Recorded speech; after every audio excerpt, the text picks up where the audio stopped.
The outbreaks of rain, a bit more sleet, even some hill snow over any modest higher ground. Further west, a greater chance of a drier start, even some brightness, but with that, like I said, it could be a touch frosty as well. Sticking with the largely cloudy theme as we go through much of tomorrow, really. Still some outbreaks of rain, perhaps some sleet and hill snow across parts of eastern Scotland, eastern northeastern England as well. Further west, a greater chance of some brightness developing, perhaps some sunshine breaking through, a little bit less than today for many places. Temperatures may be similar to today, really. A bit less of a breeze, though, towards the south, so perhaps feeling a bit less chilly. Looking ahead to Wednesday, we still have that easterly flow, so still some outbreaks of rain, sleet and hill snow towards eastern parts, perhaps fewer than through today and tomorrow. Potential for some rain affecting parts of Cornwall, and otherwise there may be perhaps a few more breaks in the clouds, so a bit more sunshine for some of us. But on the whole, staying pretty cloudy, and that's the theme through the end of the week, and it is going to stay chilly as well. Bye-bye. A nice bright morning will generate a lovely warm day, right through to the evening. Boxed Solar, sponsors of weather on GB News. The latest GB News travel. Good evening, I'm Johnny Ratner. Long delays on several stretches of the M1 tonight. First of all, there's been an accident involving a couple of lorries and a van up in West Yorkshire, partly blocking the northbound carriageway at junction 45, the A63 east of Leeds. And the two inside lanes of 4 are closed heading out of Buckinghamshire into Northamptonshire between junction 14 to 15, Milton Keynes Northampton stretch, following an accident. And further south through Bedfordshire, one lane's closed northbound from 11 to 11A. It's the middle lane near the Dunstable Northern bypass where a lorry has broken down. In southeast London, at Lewisham High Street, the A20, it's been shut since mid-morning between Clarendon Rise and the junction of Reynolds Street as the police investigation continues, leaving a number of buses having to divert. And in Wiltshire at Melksham, the A365 for Bath Road stays closed at the scene of a serious accident. And that's the latest. You can stay up to date throughout the day by visiting our website, gbnews.com.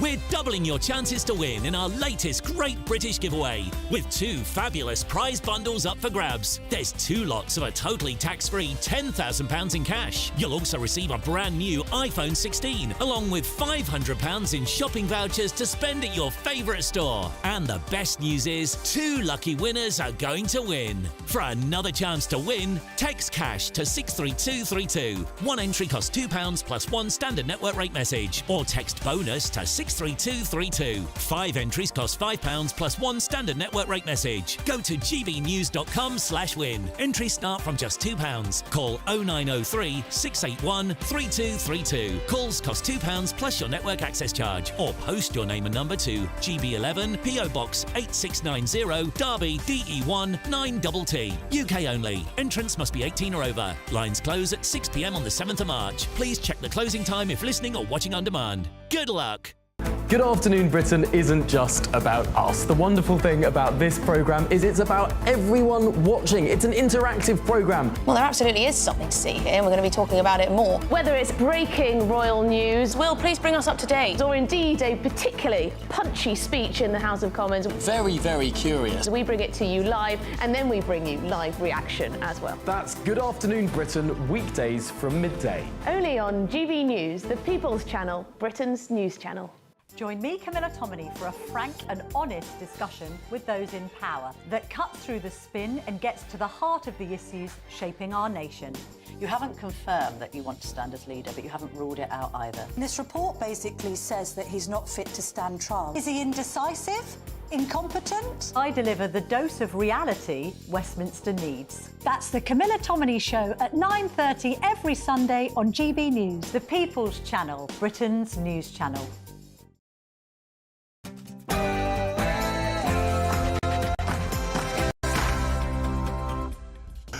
A very, very good evening to you. It's Monday, the 10th of February, and I'm Martin Daubney, filling in for the big man, Nigel Farage. On Farage tonight, lights, camera, action. The government has published videos of raids on immigrants accused of working illegally in Great Britain.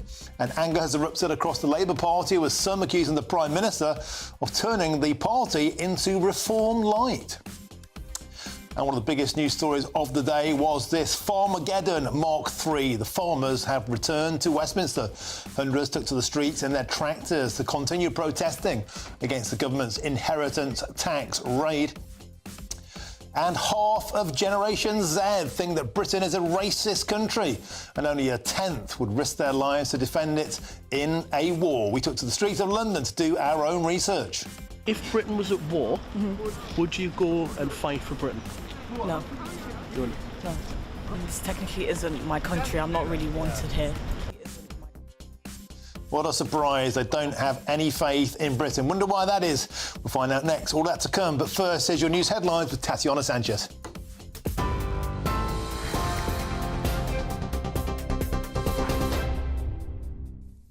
Martin, thank you and good evening. The top stories. Images of illegal migrants and foreign offenders being deported from the UK have just been released for the first time as the government confirms 19,000 foreign nationals have been removed from the country since Labour came into power.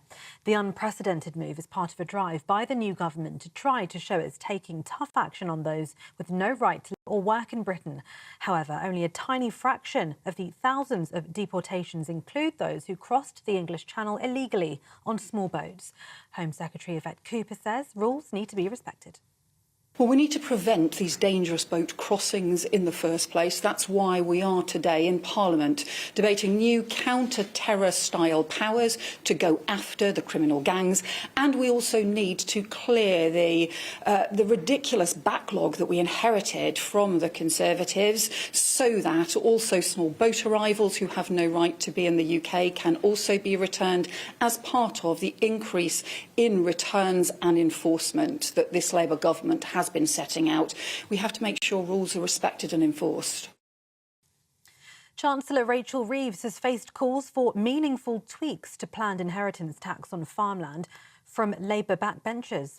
Farmers from across the country descended in Westminster today in protest against the government's family farm tax. That rally, organised by the Save British Farming, comes as a petition calling to keep current inheritance tax exemptions for working farms has reached almost 150,000 signatures. Labour has previously insisted it will not make a U-turn on its inheritance tax plans, saying that farmers are the backbone of Britain.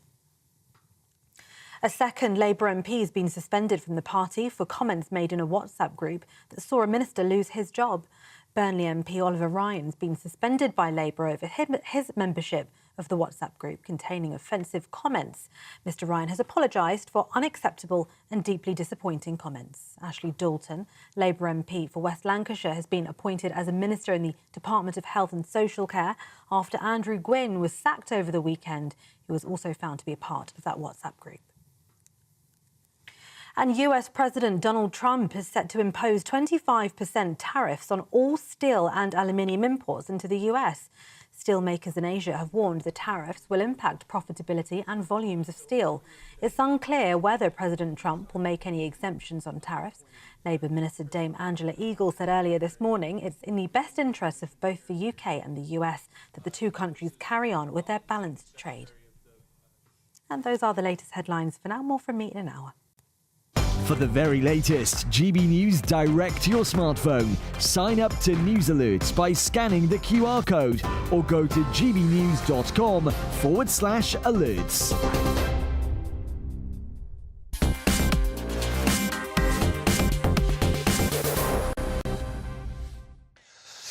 Thank you, Tatiana. Welcome back to Farage with me, Martin Daubney. I've transitioned from Nigel into Martin tonight. Now, thousands of illegal workers have been arrested as part of the government's bid to tighten border security.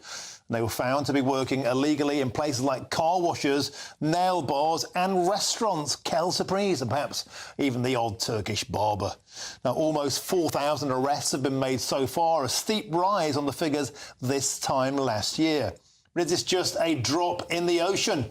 Well, I'm joined now by my panel to have a good old ding-dong about this. Dr Tessa Dunlop, historian and broadcaster, and Gawain Towler, former Reform UK spokesman and an all-round top fella on the island. Let's start with you. I didn't get top woman. You can't be a top fella, can you? Top ladette on the planet, as we found out in the ad break. What goes until stay the door. Tessa, let's start with you. Does it make you feel uneasy when you see the Labour Party channeling their inner Donald Trump, frog-marching people onto planes? It was only like a couple of years ago. Sir Keir Starmer, Diane Abbott, Jeremy Corbyn, Dawn Butler, whole host of Labour luminaires signed a letter to stop rapists being deported to Jamaica. How come they suddenly changed their tune? I find it terrifying in a world of Trumps and, dare I say it, with the big man missing, Farages, that they are allowing the tail to wag the head of the dog in this way. It's happened before.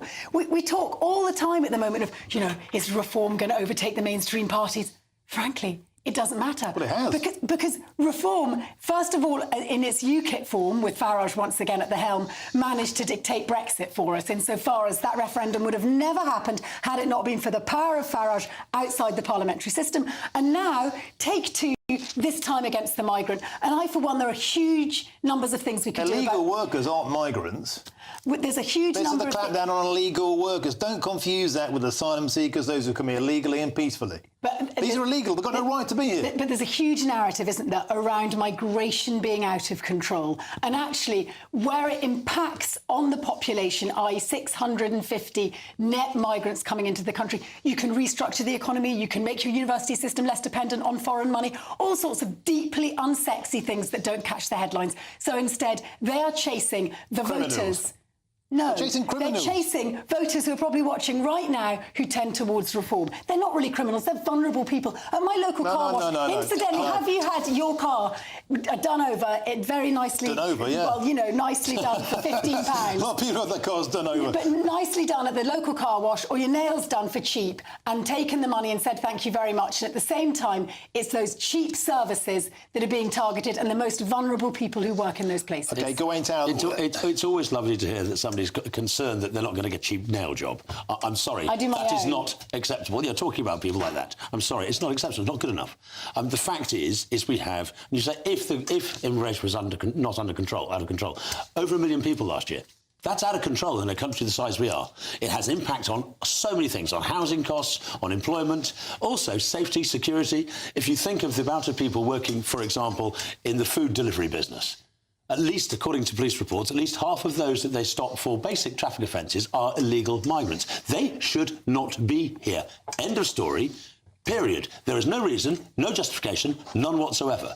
Legal migrants, refugees, then there is an argument. But for these people, they aren't that. And they have no working rights. Well, there's a reason for that. But they can be exploited. They shouldn't be here to be exploited. End of story. One of the big problems with the current migration system as it stands is there are very few safe passages. We make exemptions. And yet 1 million people arrived legally. How can there be no safe way in? Which is 1 million people arrived safely. No, but we're talking about refugees. You said it's These OK, aren't you can refugees. be a refugee. No, but the point being is those sitting in Calais, often from very vulnerable circumstances, war in the likes of France Syria is a and safe Afghanistan. country.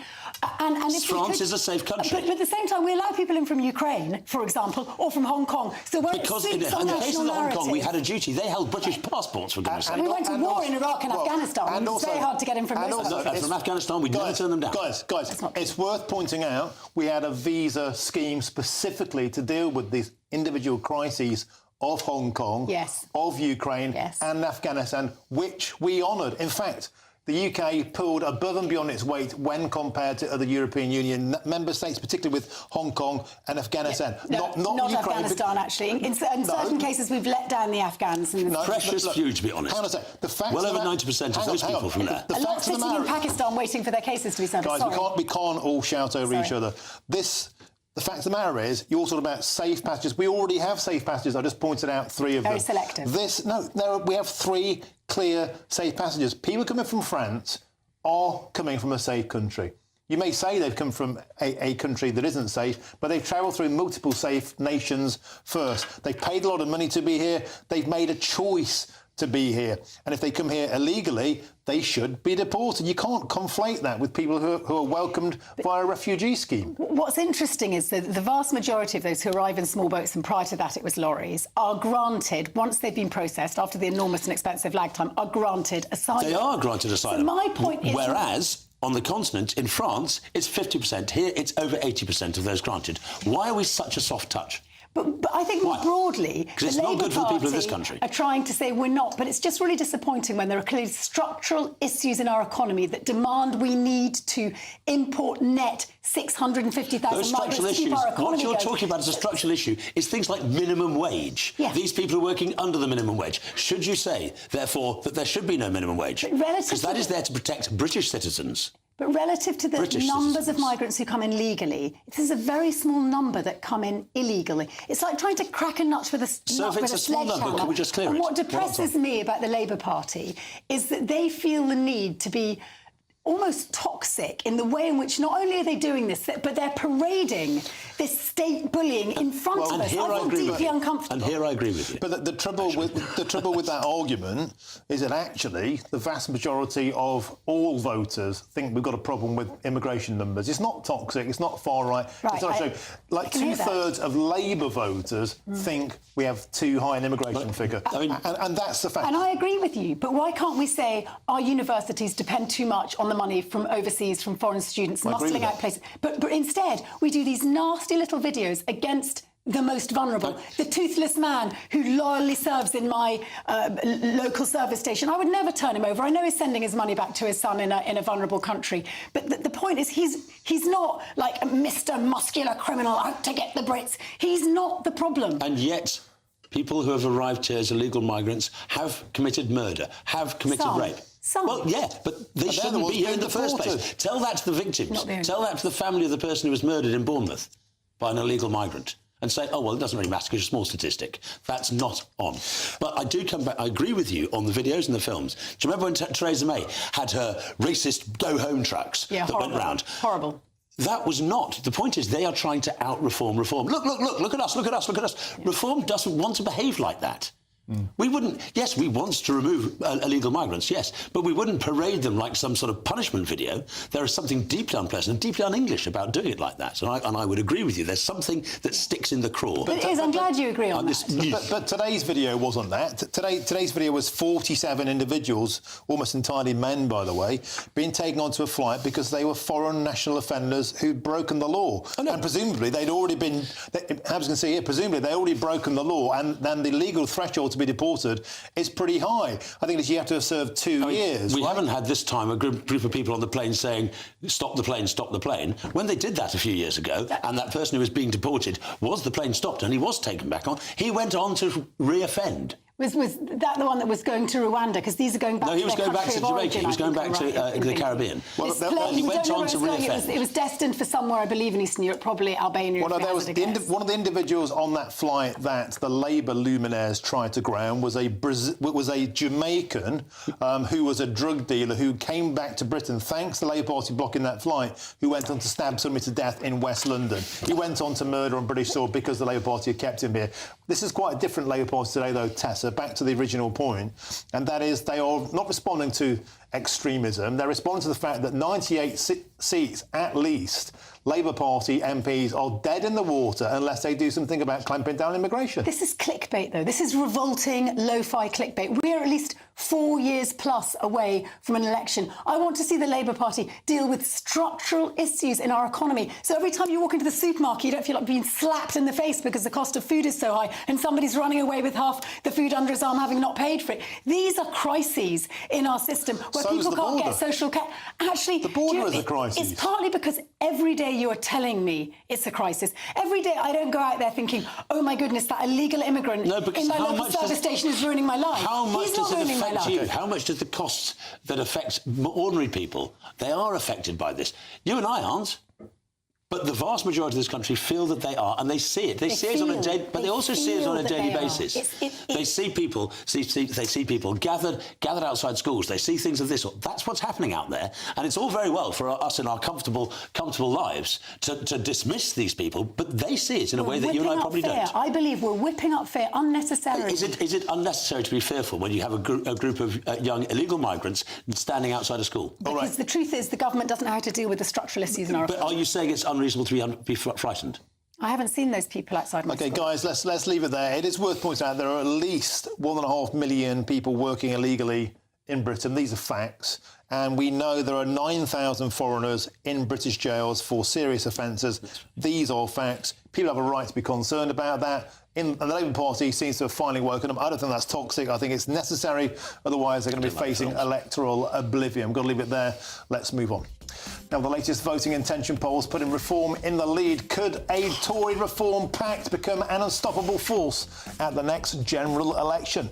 Well, Nigel Farage gave us all a stark answer to that earlier on today. You will not want to miss it. That's next. is GB News, Britain's news channel. As we kick off 2025, many of us might be thinking about a bit of a wardrobe refresh, especially if you're over 50 and you feel like the high street doesn't quite cater to you. Indeed. That's where our next guest, Mel Tillett, comes in. She's in the studio with us now. Mel, thank you for joining us. Thank you for having me. I love that you are this accidental influencer. I love that you said that's the first time. Yeah, it is. That's the first time I've heard it. You can have that for free on thank TV. you so much. It's quite true. Tell us about your following. Obviously, an influencer that many people might typically think of would be someone in their teens, someone in their 20s, someone who's particularly social media savvy, using TikTok. Talk to us about your brand of influencer. Well, our influencer, my kind of influence is over the older age group, the over 50s. For my business, I do a lot of live videos. I do them early in the morning at 7:30, which sounds ridiculous, but I know my ladies are up and about at that time having a cup of coffee or whatever that might be. And just being honest about day-to-day life. So my dogs are running about, my grandchildren are even sometimes in them, one thing and another. So it's just been purely by accident that I've got this really nice, loyal following, and I get lovely messages off ladies. I'll do things like, I'll tell them when I'm going for a mammogram, and I'll say, come on, everybody go for your mammogram. That's brilliant. All sort of health-conscious things. I've been a lot heavier than I am now, and I've slimmed down and lost some weight. I've been talking about that journey as well. And then ladies will ask me questions on the videos, and we chat about all sorts of different things. And now I'm getting messages every day, and people are loving the clothing ranges that we do. And it's just, I started off as a business, that's purely what I did, but it's turned out into this other, I get recognised places I go now, which is really weird. It must be a huge benefit to your business as well. We employ around about 50 people. Wow. And I'm quite open to my audience and saying, you know, while ever you keep buying offers, while ever you're loving our products and our clothing, you're keeping 50 people in jobs. GB News, the People's Channel. Headliners on GB News 11 p.m. every night. It's got 3 top comedians going through the next day's newspapers so you don't have to read them, which is great. That's a good point. He's lying. Maybe he's not lying. That's Headliners every night from 11 p.m. and 5 a.m. as well on GB News, Britain's news channel. I'm Christopher Hope. From pop stars to politicians, I'll interview anybody in a pub who's got a political opinion. Join me every Friday on Spotify, Apple Podcasts, YouTube or gbnews.com, or wherever you get your podcasts. This is GB News, the People's Channel. We're proud to be GB News, the People's Channel. And as you know, we always love to hear your views. Now, there's a new way of getting in touch with us at gbnews.com/your say. By commenting, you can be part of a live conversation and join our GB News community. You can even talk to me, Bev Turner, or any of the members of the GB News family.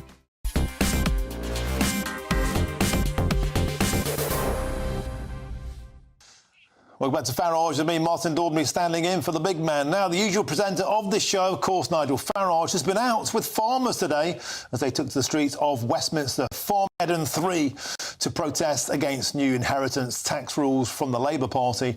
Now, hundreds of tractors descended on the capital just hours before MPs were due to debate the petition calling for current tax exemptions for working farms to remain in place.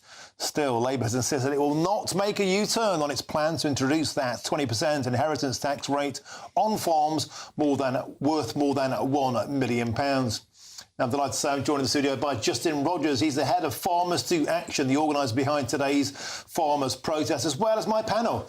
And that's still joined by Gawain Towler, the former spokesman for Reform UK, and Dr Tessa Dunlop, the historian and broadcaster. Justin, let's start with you.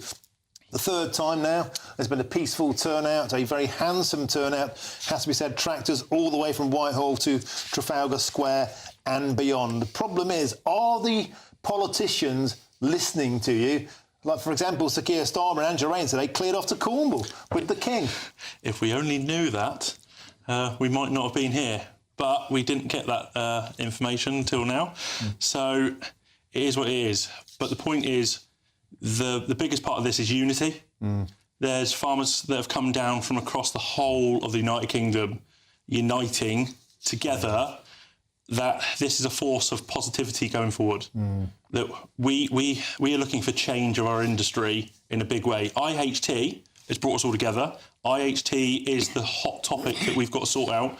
The military have also linked in now, and, you know, we brought tanks and veterans along with that to be with us. Just to clarify for viewers and listeners at home, IHT, of course, is inheritance tax. That's what this is about, the increased taxation on farms, particularly small holdings. Yeah. Many farmers that we spoke to today throughout the course of the show, and indeed the past few weeks since November the 19th, when I think the first protest was, are saying this is going to be the death of small holdings. But back to my original point, the Labour Party just seemed to be, pardon the pun, digging in, ploughing the same old furrow, which makes me sort of say 3 peaceful protests. Yeah.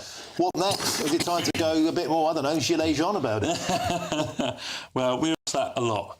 The first part is getting organised. The first part is getting unity. The third part, I missed should have said second part. The third part is having the numbers to make the difference.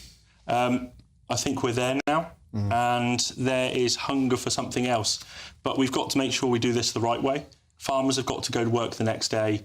We've got to be intelligent about this. We've got to be logistically perfect and have the right campaign sentiment to match what we're doing. So that will give a bigger impact than just going random and doing whatever we feel like it. Public support remains high. The big supermarkets have come out and backed the farmers, and I think was it you lads who put the not a blockade, but a show of force around a peaceful protest. A peaceful protest around. This was the Morrison's depot, was it? It was a peaceful demonstration, and they came out in support of you. By a group, yes, it was, and they came out in support, and we thank them for that. And in the back of that, supermarkets, one after another, came in support of us, and that's brilliant and fantastic. You know, that is hitting home pretty hard now with supermarkets and batting things back and forth with the government. So that job's done for the moment. The next job, looking at the next logistical point of pain or pinch point that we can utilise. Well, the pinch point in the 1990s, remember when Tony Blair was riding high, was a blockade on food distribution centres, teamed up with lorry drivers, with distribution centres, with fuel depots. A 25 percentile plummet in popularity for even Tony Blair. Back in the day, it got a bit friskier. The public still backed the farmers. I hate to push you on this, but 3 peaceful days and the climate clears off to Cornwall. Is it time to think about something a bit fruitier? I appreciate what you're saying. A big part of this is we are doing this not on behalf of just ourselves, but our population. This country's been divided for a very long time, and we want to do things not just for ourselves, but for everyone. And if anyone goes and looks up our list of our demands, that they can see what we're representing, like getting rid of IH2 for everyone. You know, no one deserves to have to pay a tax on death of a loved one. That's something that we hold dear to ourselves. But going to the next step, yes, something's got to happen. Unfortunately, from the protest back then, the rules have been changed, which means we've got to be better, if that makes sense. Because, as I said, farmers have still got to go to work the next day. There's a lot of farmers out there that aren't sure. Everyone's telling us and briefing people in a bad way against us when we've been doing everything to the letter of the law and doing things the right way. OK, Justin, we'll leave it there for now. Bring in my panel. And in fact, on that point, Nigel Farage did say today that he meant reform will end inheritance tax, end of, not just on farmers. Bring in my panel now. Start with you, Dr. Tessa Dunlop. Who could not want to back the farmers, particularly the smallholders out there who feel that multi-generational farms have been split up by government? Just to disclose my hand, my father was a factor. So we lived in a tied house all my life. We worked for a laird. And Dad was at the top of the food chain of employees.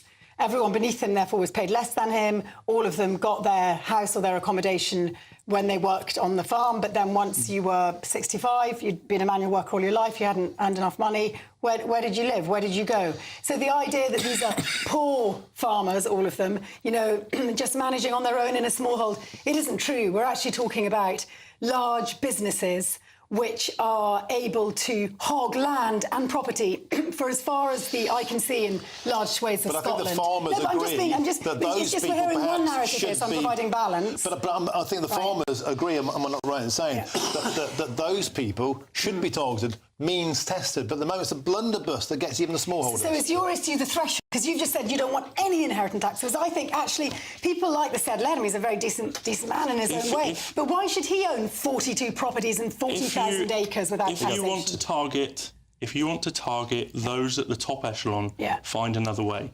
An inheritance tax or a death tax is the wrong way to do it for everyone.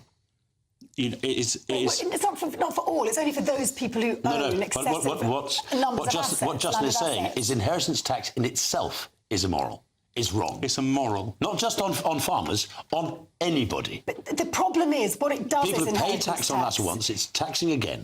But it's a very tiny percentage of the population that actually have to pay inheritance tax. You get away with about £1 million under the wire. Once you've got his and hers and property combined, there's about £1 million worth of assets that don't get taxed. So what you're talking about is protecting those people with wealth over £1 million. That's about those people by and large, because of better accountancy than the rest of us can afford, those people by and large avoid much of that tax anyhow, and that's so who are you worrying about, given that those under £1 million quid aren't going to be taxed and those over £1 million quid are taxed themselves? If you want to tax someone's higher wealth estate, find another way. Taxing someone on death is morally wrong. And it's fair to point out that the United Kingdom is something of an outlier when it comes to inheritance tax across continental Europe, and particularly in even liberal societies such as Australia and New Zealand. A lot of countries don't have a death tax. And you're right, a small percentile play it, but increasingly, a lot of asset-rich people without a lot of money, like pensioners, particularly who live in London or the home counties, find their houses. Don't confuse But equally, don't say that everybody's rich. It doesn't. You're basically saying, I don't like rich people. I just want to tax rich people. No, I'm not saying I don't like rich people. They should take hits left, right and centre. They're paying higher taxes on their income already. They then pay... and then, when they invest that income in a house, they then pay, and maybe pass it on when they die, they're paying extra taxes on that. You've got capital gains tax. You've got a whole series of taxes. But I think, going back to today's event, one of the things I thought was very interesting, and you talk about Unite and all the rest of it, the last two events, it was all about inheritance tax, no farmers, no food. All the banners, all the posters, all the tractors, same. Starmer, Farmer, Harmer and things of this sort. This time, I noticed stuff on the tractors talking about winter fuel allowance. I noticed stuff talking about net zero. And what you're starting to see is the farmers are uniting with other people who are having a torrid time from this government. And if I was Starmer, if I was Reeves, I could ignore the farmers.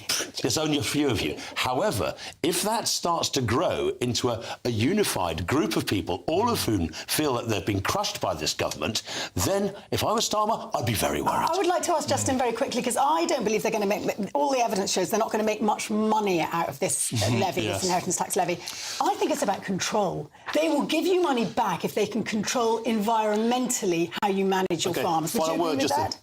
They want to control you. I think they want to control all of us. I don't think it's just us. I think it's everyone. And I think that the agriculture community is the last ones that can make a serious stand. They put all sorts of implications on truckers to stop them protesting. We're the last ones that can't really be, we haven't towed the line completely yet.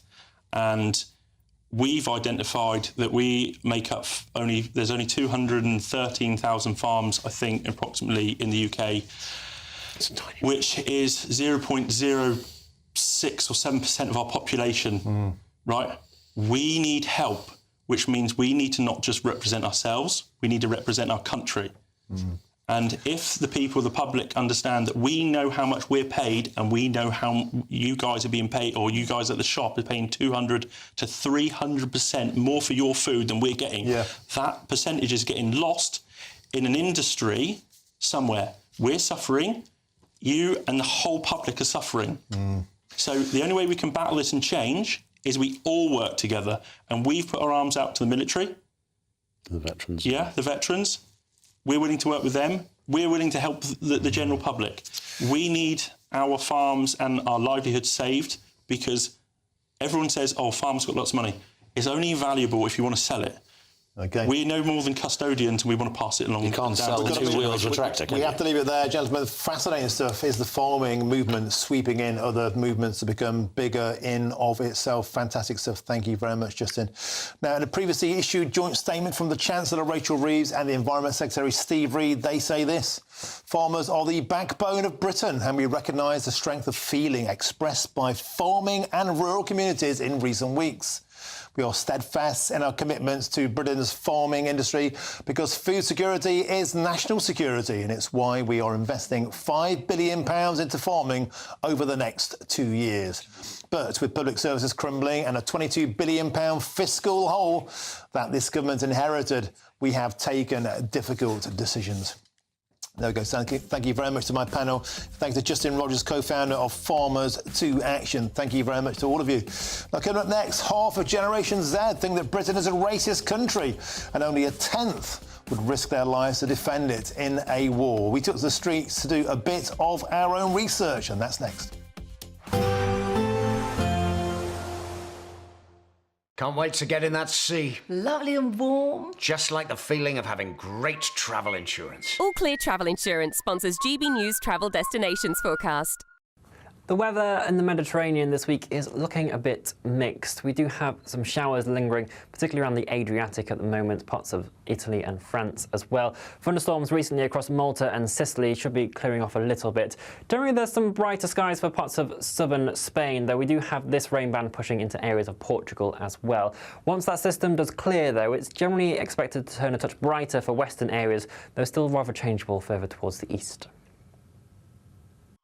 All Clear Travel Insurance sponsors GB News Travel Destinations Forecast. Hello, good evening. Here's your latest GB News weather update from the Met Office. We're sticking with the cloudy and cold theme as we go through the next 24 hours or so, with some further rain, sleet and hill snow, particularly towards eastern parts. It's all because we have an easterly flow across the country due to an area of high pressure sitting over Scandinavia. We currently also have a system towards the southeast that's bringing some rain, sleet, even a bit of snow for a time being across southeastern parts, but that generally clears away, and then it's, yes, that easterly flow. So eastern areas most likely to see the damp weather, some hill snow, particularly over the Pennines, the high ground of Scotland, quite likely. Temperatures dropping to low single figures for many places, the cloud cover stopping them falling too low, but where we get any clear skies towards the west, a touch of frost is quite likely. Looking at the details first thing tomorrow morning then, a grey start for many places towards the south, quite murky across parts of the southeast, East Anglia with a bit of rain here, heading further north, and it's always towards eastern areas where it's going to be damper, so some further outbreaks of rain, a bit more sleet, even some hill snow over any modest higher ground. Further west, a greater chance of a drier start, even some brightness, but with that, like I said, it could be a touch frosty as well. Sticking with the largely cloudy theme as we go through much of tomorrow, really. Still some outbreaks of rain, perhaps some sleet and hill snow across parts of eastern Scotland, eastern, northeastern England as well. Further west, a greater chance of some brightness developing, perhaps some sunshine breaking through, a little bit less than today for many places. Temperatures may be similar to today, really. A bit less of a breeze, though, towards the south, so perhaps feeling a bit less chilly. Looking ahead to Wednesday, we still have that easterly flow, so still some outbreaks of rain, sleet and hill snow towards eastern parts, perhaps fewer than through today and tomorrow. Potential for some rain affecting parts of Cornwall, and otherwise there may be perhaps a few more breaks in the clouds, so a bit more sunshine for some of us. But on the whole, staying pretty cloudy, and that's the theme through the end of the week, and it is going to stay chilly as well. Bye-bye. In the GB Newsroom, we bring you the news as it happens. With our team of dedicated journalists across the UK, we're ready to keep you up to date with what's happening every half an hour, every single day. Bulletins here on GB News, the People's Channel, Britain's news channel. This is Britain's Newsroom, where your voice matters. It's just astonishing. With expert analysis and honest opinion, we don't just keep you informed. We bring you unique perspectives you won't see anywhere else. Can't argue with any of that. When the news happens, it happens here. On Britain's Newsroom, weekdays from 9:30 a.m. Only on GB News. Join me, Nana Akwe, for an informative, interactive news programme with a difference. It's fun. No, he didn't say that, Dave. I'm so surprised. I think there's an element of truth to that. Join me from 3 p.m. every weekend, only on GB News, Britain's news channel.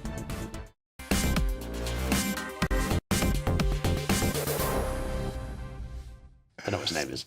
Welcome back to Farage with me, Martin Daubney. Now, over the weekend, insiders close to Reform leader Nigel Farage stated that Mr Farage would be willing to collaborate with former Prime Minister Boris Johnson in the national interest to defeat Labour in the upcoming election. Well, earlier on today, Mr Farage shut down those rumours with this pointed statement. Take a listen. Look, to do a pact with people, you've got to think I'm going to shake your hand and you're an honourable person. After the betrayal post the 2019 election, we do not believe them to be honourable. Simple as that. So the answer is no. Let's go back to my panel now. I'm joined by Dr Tessa Dunlop and also Gawain Towler. Let's start with you, Gawain Towler. This is in your ballpark, as it were. Seems to me that these conversations around pacts hove into view normally when the Tories are in very choppy water. Is this any different this time around? Not in the slightest. I mean, people talk about Reform having an electoral ceiling. The experts say the ceiling is 20%, 25%, 30%, whatever. In the last couple of weeks, we have seen the Tories dip to 18%, below 20%. What is their floor? This is the question I want to know. What is the Tories' floor? And the Tories can see that, and they can see the polling. Every single pollster now has put Reform ahead of them. And so in desperation, you're hearing comments from senior Tories saying, we must have a pact, we must have it soon. But the only reason they want it soon is so they can kill off Reform rather than not compete with them. What about a pact where there isn't really a pact, where you can pretend it's not a pact, but it is a pact? I can't believe it's not a pact. Yeah, exactly. The sort of pact, for example, that Keir Starmer did with their Dave. You pretend you're not in bed together, I can't but you don't campaign there, we don't campaign there. I can't see that being something real. I really can't. And look, if you want to represent the country in say, 400 metres, in order to represent the country, you first go to the national trials and you try and defeat every other Brit to get into that team in order to represent the country. Well, we're in the national trials process at present, and Reform has every intention of beating the Tories across the country. So there's no positive reason for Reform to get involved. Now, of course, if we are in the situation post the general election where we have Labour have come in through the middle because you've had some sort of split on the centre-right, then there will possibly be a need for people of goodwill to find common ground in which to work forward to ensure that this shower who's running us now do not continue control. OK, Tessa, let's bring you in. I can see you there, almost like face-palming, head in hand. The prospect of Prime Minister Nigel Farage must be the stuff of nightmares for you, and that's a step closer, perhaps, if there were to be a pact on the political right to make sure that Keir Starmer's party was finished off. I haven't been on GB News for a couple of weeks, and I re-enter into the paddling pool of political discussion, and I discover you're still talking about the same thing. This sort of eternal idea that, the right might unite, that Reform is going to take over British politics. We know from history that voter discontent, and this became a real thing after the 1970s, during and after the 1970s, when the sort of two-party system, to an extent, broke down and you saw the rise of the Liberals and the SDLP and the national parties. And at times, all of them poll at around 20, 30%. Often they have victories in by-elections. Sometimes, yes, their leaders are the most popular leaders in the country, more so than the Prime Minister or the incumbent who's leading the main party of the opposition. But actually, none of it really means something at the end of the day when it comes to the two-horse race. Spoken like a true Conservative, I have to say. I genuinely that's exactly believe what the Conservatives say. Everything will be fine, it'll all go back to how it was. I am somebody who would love to see a bigger footprint for the party we never seem to talk about, who actually does have 72 MPs in Parliament, the Liberal Democrat Party. But the truth is, despite polling often outstripping Labour and Conservative, they're nowhere near putting their hands on a tip of power. Last outstrip either the Conservatives or the Labour Party? They're on 10%. In polling terms, in the 1980s and the 1970s, so they actually basically you have to be how old in order to have voted for them in those days? Both parties they spooked. It's just what Reform are doing now. But rather than saying let's spend more on the care sector and listen to Ed Davey, back to the point of an electoral pact. Nick Clegg became the Deputy Prime Minister, precisely because it was supply and demand with the Conservatives. Back to this, you said the Lib Dems never got near a sniff of power. They were joint running the country. So could this, extrapolating your own information there, could there be a Reform Conservative pact where that could happen? Leading me beautifully on to my next point. The coalition formed in the Rose Garden is the reminder to everyone, more so than anybody else, Nigel Farage, that you don't get into bed with your nearest enemy, because unless you are the lead party, you will be rolled over. Just as Nick Clegg was rolled over. But there's, as I say, right now, and I cannot see any reason why there would ever be a pact prior to an election whatsoever. It just doesn't make any sense. And even afterwards, I think you're right. I can't see Farage wanting to be a junior partner in a post-election government because he knows not to trust the Tories. But as we began this show saying, he controls the agenda anyway. Brexit, migration, illegal deportations. Nigel Farage is playing his fiddle and everyone's following his tune. It's an anathema. He doesn't control the agenda. He controls the chatter. And the chatter becomes the agenda because the Labour Party lack confidence and they're in hock to what the right-wing press says. If it were the case, the Conservative government of the last 14 years would have been darn sight better than it was. OK, well, let's leave it there. Let's move on to our next talking point to have a nibble at, and it's this. In a troubling new survey from The Times, nearly half of Gen Z have stated that they believe the UK is racist, and only 11% would fight to defend their country in a war. Well, the findings paint a stark picture of a generation increasingly disconnected from the values of Britain and national pride. While earlier generations rallied behind Britain in moments of crisis, today's youth, it seems, are more inclined to criticise and defend the nation.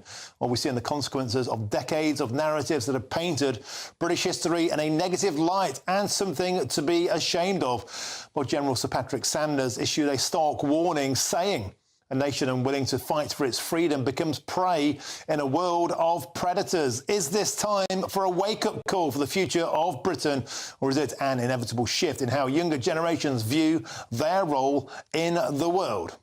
It's true or untrue that Britain is a racist country? Yeah. Overall, yes. Quickly, if Britain was at war, would you go and fight for Britain? No. You wouldn't? No. This technically isn't my country. I'm not really wanted here.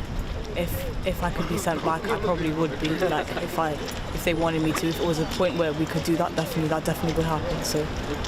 I don't think so. I have not faced any racism as of now. I am from India, I'm a brown person, but I have not faced any racism.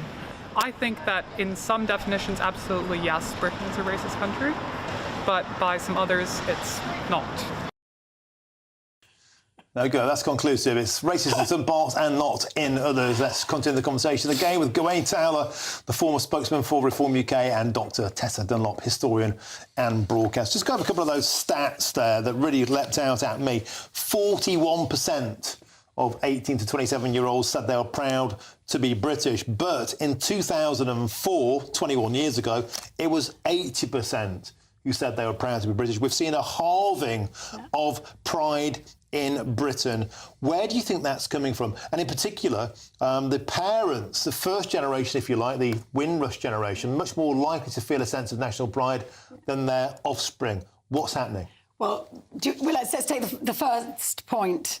Initially, the 41% who say they're proud. I think that's not a bad polling. I mean, young people, historically, we expect them to be anti-establishment, to get out there, to be the punk rockers, the grit and the oyster, to deliver the music and the drugs and the rock and roll that the older people don't approve of.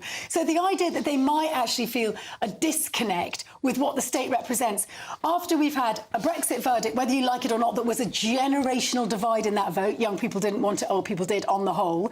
And then you had a COVID pandemic royally by the government in control, which stymied young people's experiences at universities and at schools. I'm not surprised that huge numbers of them feel disaffected. Also a generation not brought up in the shadow of the Second World War, but brought up in the shadow of two wars that have got very, very complicated legacies, Iraq and Afghanistan. Gawain Taylor, is there something else at this, and that is young people are being brainwashed in academia? Basically, if you teach people at school that their country is racist, and that is taught, if you teach it that its history is bad, that we are slavers but forget the fact that we stopped the slave trade, all this sort of thing, then it is no surprise. Why would people risk their lives to defend something they have been taught is not worth defending? But the problem is we live in a naughty world. We live in a world which is not getting more secure, which is not getting safer. We live in a world where the threats we are facing are greater than they've been throughout my life, throughout your life.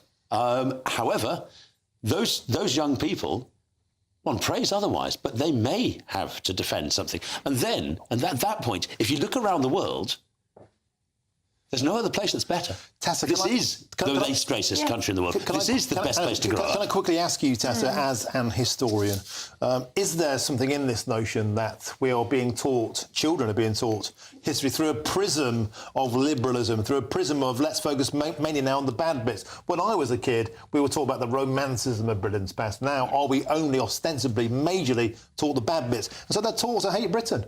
Well, it's really interesting because actually lots of parts of the curriculum haven't really changed since I was doing A-level 35 years ago. We still, the main tenet of the A-level is the rise of Nazism. You'd be forgiven for thinking, you know, Germany's still stuck in some kind of nightmare trap, you know, a nationalist, socialist horror story. So it's not only Britain that we pick on, but I think it's only right in a country which has demographically changed massively with the empire coming home, as it were, in the 1950s. I wouldn't describe that as the empire coming home. The demographic change of the period you're talking was tiny. We're talking 40,000 a year, not the hundreds of thousands in the last 20 years. That's rubbish. But we have seen significant changes in our populations, and I think that has to be recognised in the syllabus. It's understandable that you would reach out and try and address a history that incorporates Britain's empire, aspects of the empire, railways in India. Yeah, not bad. OK. And the hundreds of thousands of Indians who volunteered to defend this land. Yes, there are indeed, and there are celebratory stories where both combine, where you get the narrative of World War II combining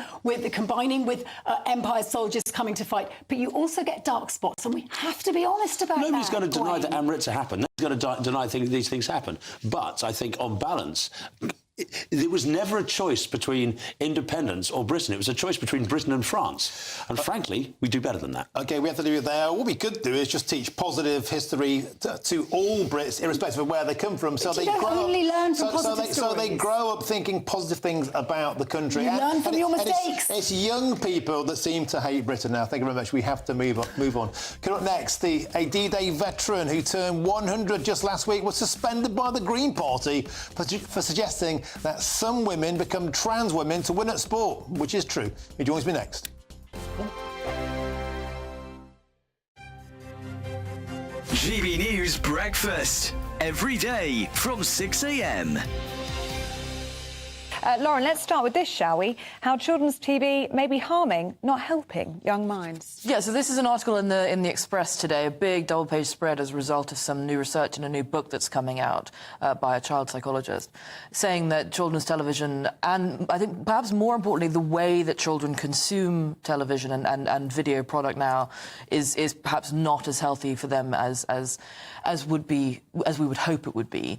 And there's quite some distance from children's television of the past, of the sort of the Bagpuss and Clangers and Ivor the Engine era. And I think what's interesting about this is particularly the how children's television is consumed angle, because children are now put in front of screens significantly more often than they were, certainly when I think we were growing up. The content that they are consuming is not great for their brains and their learning and development, which Floella Benjamin of children's television fame is now leading a big crusade to say that some of this is really, really bad for children. These days, they're not watching the TV that we all watched when we were growing up. They're not even watching GB News in the morning. What are they thinking? Would you believe it? But they are watching this absolute drivel all day long on YouTube, and because obviously all our TVs are now connected to the internet, or they're getting TikTok on their TV. It's not even, so they don't even necessarily have to have smartphones or iPads. They can just watch this stuff on TV, and it is rubbish. They are watching it and they're obsessed with it. Oh God, Skibbity Toilet or something. Have you heard of this? No. No? Well, you'll have viewers who have got who are parents of sort of 13-year-olds, and this Skibbity Toilet thing is, they're all obsessed with it, and this is a really annoying sort of theme tune or thing that they sing at you. GB News, the People's Channel.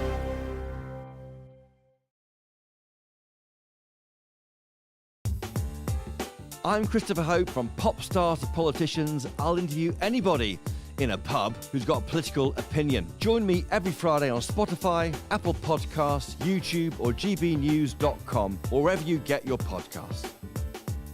This is GB News, the People's Channel. If you want your news to be straight talking, this is a nightmare for the Conservatives again. Down to earth. It's not just Nottingham where this is happening, is it? And most importantly, honest. Hard-working, middle-class taxpayers, they'll get their book thrown at them. Then catch me, Martin Daubney, Monday to Friday, 3 till 6 p.m. on GB News, Britain's news channel. Headliners on GB News 11 p.m. every night. It's got 3 top comedians going through the next day's newspapers so you don't have to read them, which is great. That's a good point. He's lying. Maybe he's not lying. That's Headliners every night from 11 p.m. and 5 a.m. as well on GB News, Britain's news channel.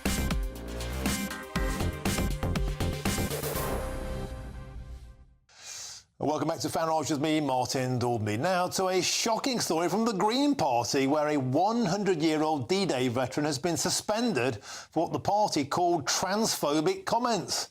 Eric Walker dared to suggest on a private Facebook group that some men become trans women to win at sport, which they do. Well, joining me now is the man himself. Eric, welcome to the show, Mr. Walker. So what you said was a statement of fact, a statement of truth, yet that seems to be off-piece with the Green Party. Tell us what else you said about some of your opinions on trans people. Yes, well, there's a small group in the Green Party at the top who the nice people at the bottom mostly don't know anything about. And there are various disputes in the Green Party, as in other parties, for instance, about HS2. We've got divided opinion about joining NATO, and divided opinion on this issue of trans people. And that is where the trouble starts, because there's a certain amount of intolerance among a small group who, because of the way the Green Party is structured, it's very easy, although there may be 50 to 60,000 members, as a smaller group has only 200, can make changes to policy and obtain seats on the most important committees. Now, Eric, I can't believe you're 100. And by the way, thank you for your service, serving at D-Day. Absolutely phenomenal. And you also said some trans people are young children who look stuff up on the internet. And that is also true. And you also said that some trans people are mavericks who do it for a lark or to cause havoc to other people and their causes, which is also true. Can I ask you quickly, Eric, how many trans people do you think served at D-Day? Sorry, how what? How many trans people do you think served at D-Day? That wasn't an issue that was raised, of course. In the same way, you wouldn't have known, it wasn't known how many gay people were on the landing transports. Indeed. But of course, okay, we have to... and this is part of the problem. Of course, we all know about Stonewall, which was set up in the days when to be gay was illegal, and it pushed the issue that it should be made legal, which I rightly agreed with. And then once, of course, it was legal and same-sex marriage allowed, it really should have closed down because it had achieved its aims, but it didn't. Eric Walker, we have to leave it there. We've simply run out of time. Thank you so much for joining us on the show tonight. We've got a quick statement from the Green Party. It says this: we can't comment on individual cases, but our governance bodies are in the process of reviewing some no-fault suspensions. Now, a quick word from the host of the next show, State of the Nation. I'm joined by Sir Jacob Rees-Mogg. 30 seconds. What's on your show? What am I going to be talking about? I'm going to be eating chicken nuggets, I think, because of this non-deportation and can we deport people with human rights. I can talk more about Nigel, who I bumped into at the farmers' protest, and whether we need to be doing something with him. And so it's immigration, it's farmers, it's Nigel, and it's how disastrous the Labour government is. What's not to like? That's up next. State of the Nation with Nigel Farage. I'll see you too. Oh, no, in fact, I've got tomorrow off. First, here's your weather with Alex Burkill.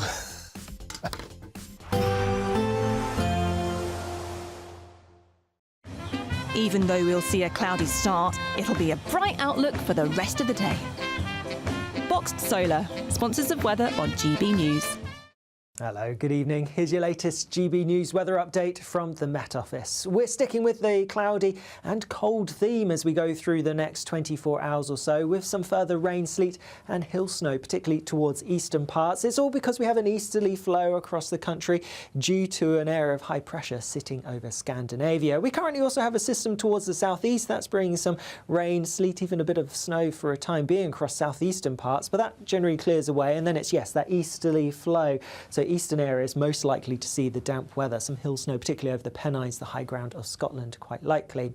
Temperatures dropping to low single figures for many places, the cloud cover stopping them falling too low, but where we get any clear skies towards the west, a touch of frost is quite likely. Looking at the details first thing tomorrow morning then, a grey start for many places towards the south, quite murky across parts of the southeast, East Anglia with a bit of rain here, heading further north, and it's always towards eastern areas where it's going to be damper, so some further outbreaks of rain, a bit more sleet, even some hill snow over any modest higher ground. Further west, a greater chance of a dry start, even some brightness, but with that, like I said, it could be a touch frosty as well. Sticking with the largely cloudy theme as we go through much of tomorrow, really. Still some outbreaks of rain, perhaps some sleet and hill snow across parts of eastern Scotland, eastern, northeastern England as well. Further west, a greater chance of some brightness developing, perhaps some sunshine breaking through, a little bit less than today for many places.